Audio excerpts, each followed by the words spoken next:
Iftarin e shtroi një serb, por ftesat kryetari i Graçanicës, Valdeta Kostić, u dërgoi shqiptarëve. E mysafirët ju përgjigjen atij në iftarin e parë që një kryetar serb i kësaj komune e shtron për qytetarët e besimit musliman. Ju boft mirë iftari. Ky moment duhet të jetë shembull për qeverinë e Kosovës. Unë do të doja që edhe pse shqiptarët janë pakicë të ndihen mirë po aq sa serbët. Në këtë ryezë është edhe Hafir Gjyliqi, imam nga Graçanica.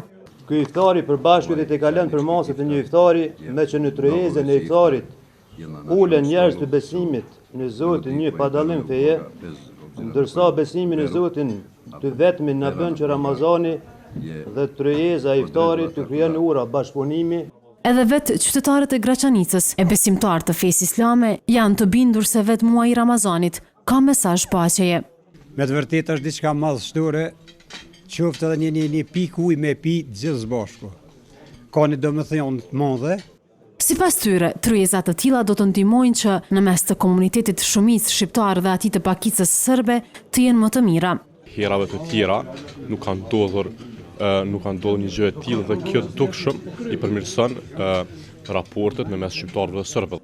Në këtë iftar ishte i ftuar edhe përfaqësuesi i kishës ortodokse të Graçanicës, por nuk erdhi. Paraprakisht, para se të shtrojë iftar, kryetari dëgjoi hallet e ankesat e shqiptarëve që jetojnë në Graçanicë.